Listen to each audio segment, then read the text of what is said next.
Hello everybody and welcome to the 2022 Ford Maverick review.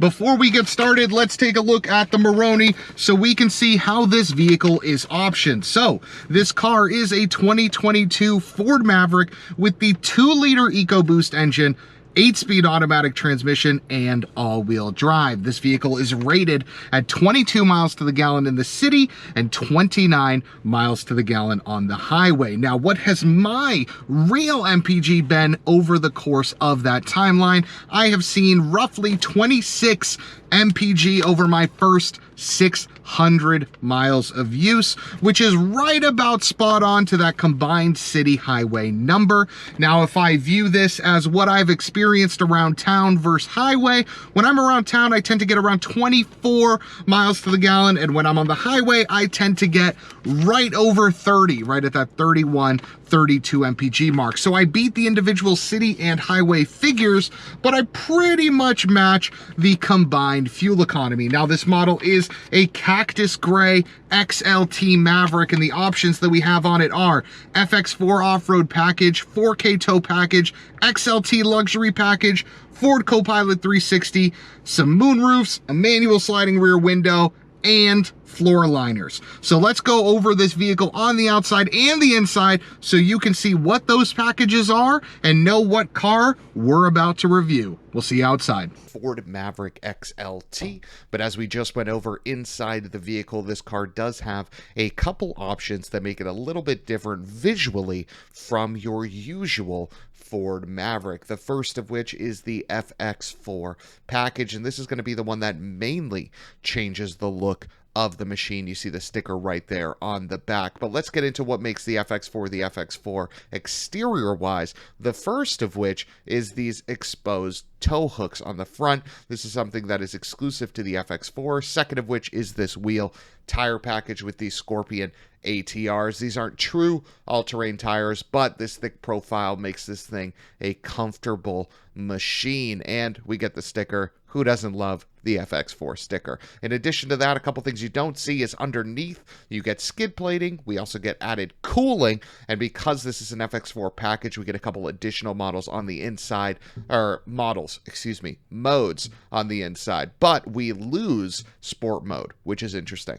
Because this is an XLT, if we make our way to the front, the lighting is a little bit different. In the XLT, the LED lighting is on the bottom. On the Lariat and above, they get the signature LEDs on the top. The other big difference you get is this trim piece in the grille is an entirely different color on the Lariat versus the XLT. I gotta be honest with you guys, I like this color the best. I think it looks the nicest. In addition to that, you'll know that this is a luxury package XLT because we have painted mirror caps. You can see them right there. They are body color, they are cactus gray, and they are one of the leading indicators to knowing that your XLT is a luxury package. One of the other easy ways to tell is that it has a spray-in bed liner. This is Ford's Tough Bed system, and it is one of the many things that is included in the XLT luxury package. It truly is a bargain. But let's talk about the bed here.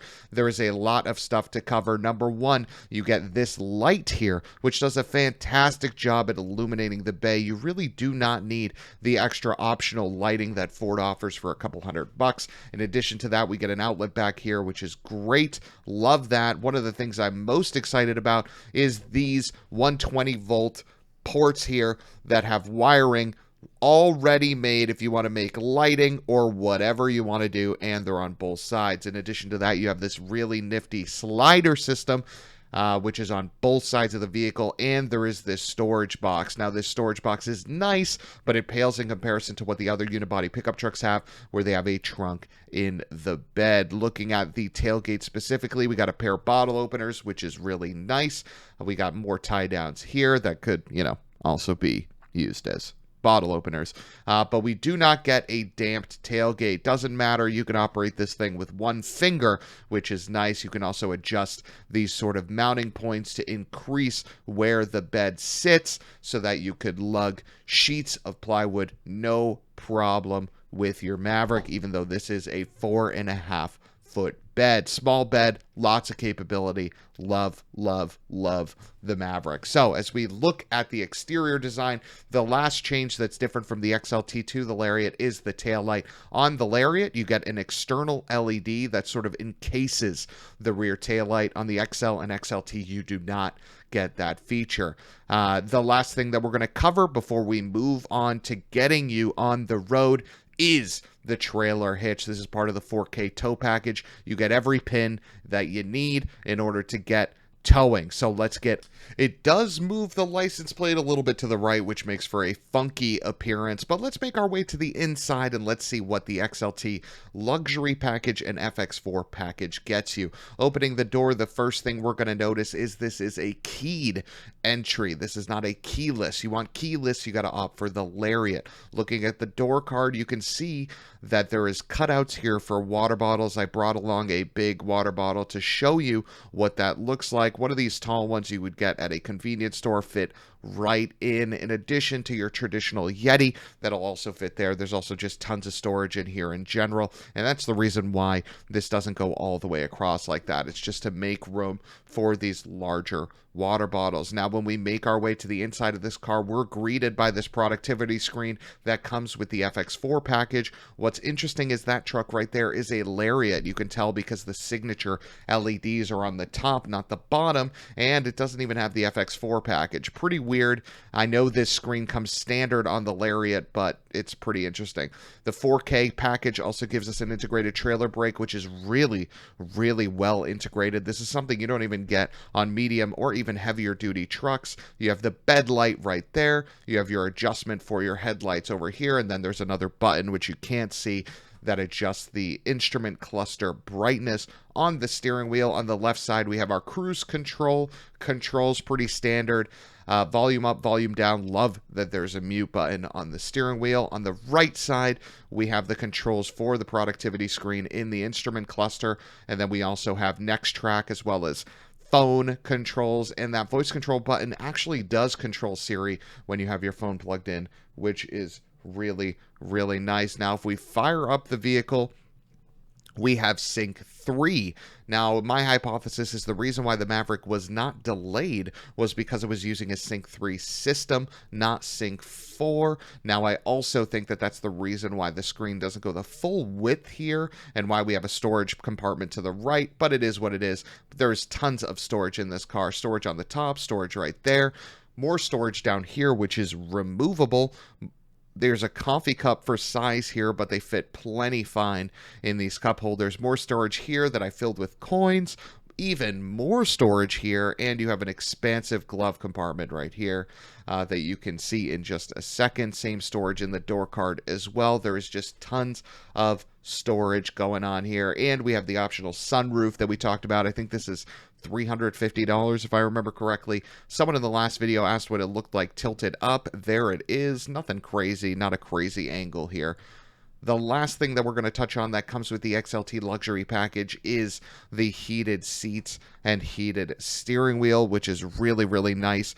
This car has single zone climate. If you want dual, you got to opt for the Lariat, but all of that aside, let's get out on the road and see how this thing performs on the highway, shall we? A little bit scratchy. That's all right. Love this sort of composite material, though.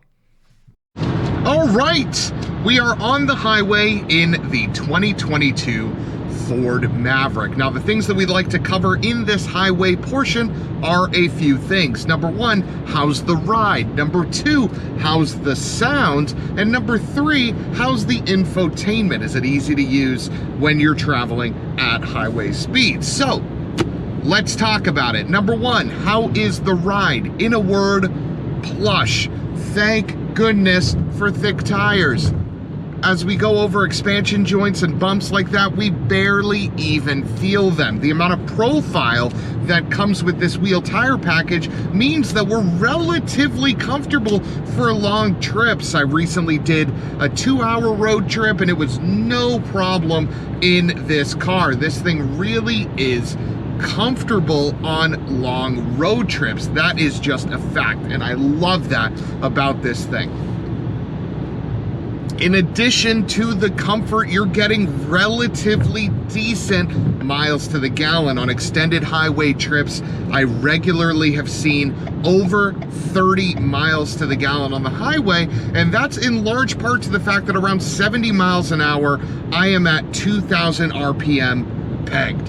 And if you keep it there and you just drive, you'll easily see over 30 miles to the gallon, which is another great thing about this Ford Maverick. So what are a couple of the bad things? Well, let's get into it. Number one, the audio system in the XLT package. It leaves a lot to be desired. If you're listening to acoustics or podcasts, it's just fine. But the moment you want to turn on the bass, maybe listen to some EDM, maybe listen to some rap, whatever it is, the system falls flat. You really hear where Ford invested their money, and it sure as hell is not in the audio system. So that certainly is something we're going to be addressing as we plan to own this vehicle for the long term. In addition, this Sync 3 system is just fine. If you're leveraging it purely in Apple CarPlay and Android Auto mode, it's perfectly responsive, it's easy enough to use, and the Maverick has buttons for the right things. You want to change your track, you want to increase the volume, it's a button. You want to touch your heat, you want to change your heated seats, it's a button. All of those things make this car very easy to drive on long highway stints because you don't need to focus on a center screen. It's all easy to reach buttons that once you understand where they are, you'll never forget it. So overall, how's the Maverick on the highway? Well, in a word, good. Really good. Sure, it's got some wind noise, but again, we're dealing with a car here that stickers at around 19,995. Now, this example right here is a skosh over 30, but the wind noise doesn't even get in the way. If I was to turn up the volume a little bit, you wouldn't hear anything. And even with the volume off, the wind noise is very minor considering the price bracket that this car falls in. But I'm gonna pull over on the highway here, right on the side of the road, you'll see, and I'm gonna throw you the keys, okay? And I want you to mash the throttle when you get up to speed, and we'll add some more commentary as you start to see what I'm talking about. So here you go, hop in, and let's go for a highway blast. All right, hit that blinker and mat the gas, and let's see some of the acceleration here. Decent torque coming out of this thing. We're making around 277 pound-feet of torque. This engine does a great job at shifting up. So you're going to merge onto the highway here and just keep it at a steady state speed and enjoy the beautiful vista that is the foliage around you. But yeah, you can see we're traveling around 70 miles an hour and you're right at 2,000 RPM. Now let's take a listen to how loud it is. You can hear some wind noise, but nothing crazy. So pull into the right lane here. Let's get into the back road section and let's have some fun with the Ford Maverick. All right, we're on the back roads portion. Couple things we're going to pay attention to here on this part of the review. Number one, how the steering is. Number two, how the transmission is. And then number three, how the engine and brakes are, okay? All we care about in this back roads portion really is how fun this vehicle is to drive. Now, I'm gonna preface this by saying that in the Maverick, we aren't expecting anything crazy here. We're really just looking for something that is a tier above brain dead, okay? That would make this car a success in my book. Okay, we're gonna do a U-turn here. Let's see the turning radius. Not bad. Not bad. All right, let's get going. So this transmission does have about a 3-second lag from when you put the foot down till when you get going. So I'm gonna give this transmission really a 5 or 6 out of 10. In comparison to something like the wet dual clutch that you'll find in the Santa Cruz, this pales in comparison. So how's the steering? As we get into this corner here, the steering is a little bit communicative. We're not talking about something senseless like an F-150, but it definitely doesn't give you a lot of weight. It's a consistent weighting throughout, but there's not a lot of play on center, which helps in your mind sort of say, oh, this has good steering. How's the body roll? Not bad, considering the machine that this is, right? This is a SUV-based thing. The body roll actually isn't that bad. Not bad at all. I'm genuinely surprised. The sound of the engine, not great. This 2.0T does not sound good. In fact, I would probably have music on a little bit just because I don't like the sound of this engine at all. And that's not a 4-cylinder thing. I like the sound of 4 cylinders, just not this one. This one does not sound particularly good at all. But we're gonna get into a twisty section here. Let's get more of an analysis really at how this body roll is and how this all-wheel drive system behaves. We'll turn off traction control for this portion. Let's see if it behaves any differently here. So as we go over this crest, we get into a twisty bit here. Steering, again, not a lot of on-center play, which is nice in this back road. You don't like having a big dead spot in that center section there. Brakes are strong once they come on, but there is a lot of dead space in the brakes before they really start to bite. Coming out of corners, if you press the gas coming out of corners, the back end does start to come around, which is nice. You know, overall, the Maverick, not brain dead on a back road, seemingly decently fun to drive. The transmission definitely does hold you back a lot here. This is where the 8-speed auto falters. It likes to rev hang to increase your sort of ability to just coast. And when you do something like that, you're not really in a fun environment on a back road. Now, it's important to note here again, we have an FX4 pack car, so we don't have sport mode. So maybe that changes in a sport mode car. If you guys have that, let me know in the comments how the transmission behaves off throttle in sport mode. But the Santa Cruz will definitely be the more fun car to drive, but the Maverick isn't brain dead on the back roads, which is a success. All right, let's get you guys behind the wheel on the back roads portion, on one of the better back roads in Massachusetts. Check out all that foliage, guys. Now, the first thing you're going to notice is the automatic transmission in this car does a great job upshifting, as you'll see here, but a bad job downshifting. Off the throttle, it just wants to rev hang. It doesn't want to help you out there. Now, there's not a lot of play on center, which means that the steering does actually have some feel. That said, you do have to put in a good amount of input to make the changes that you want to make. But overall, for a unibody pickup truck, it is pleasantly okay to drive down this back road that has a mile-per-hour rating of 50, which shocked me as well driving this road, if I'm being honest with you. But yeah, no, I truly was impressed by this, and I was impressed by this merely because I didn't have as much bad stuff to say about the Maverick off-road as I thought I would. Really, only problem here is the transmission and its lack of willingness to want to downshift. That is the biggest issue you're going to find with the Maverick off-road. Yes, the 4-cylinder engine doesn't sound great. Yes, the steering feel isn't akin to that of a Miata. Yes, there is X, Y, and Z other issues that are potentially wrong with this vehicle in the back roads. But when you compare it to its competition, like that SUV in front of us, the only thing that's potentially going to do better than this for this price bracket is the Santa Cruz, and maybe, well, not maybe, definitely the Kona N, but those are more performance-oriented machines. For something you can get from between $19,000 to $34,000, there's going to be few things that beat this, but I'm going to be quiet and let you guys enjoy these next couple corners. Take a listen to how the Maverick sort of reacts and behaves as we get through these twisties. Little countdown to keep you guys honest, and here we go.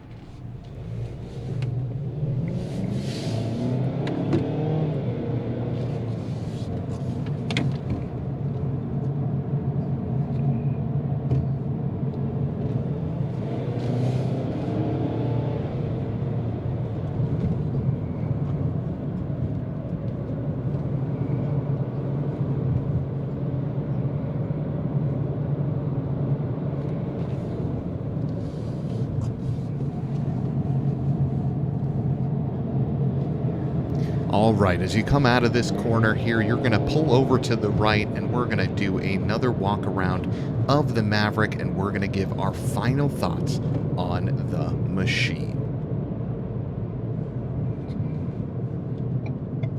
All right, as we wind down the review for the 2022 Ford Maverick XLT, the first thing I want to do is thank everybody for watching the review today. I truly appreciate it. All the subscriptions we've got in the last 2 weeks with this vehicle have been awesome, so thank you so much for that. So, all right, let's talk about what my final thoughts are about this machine.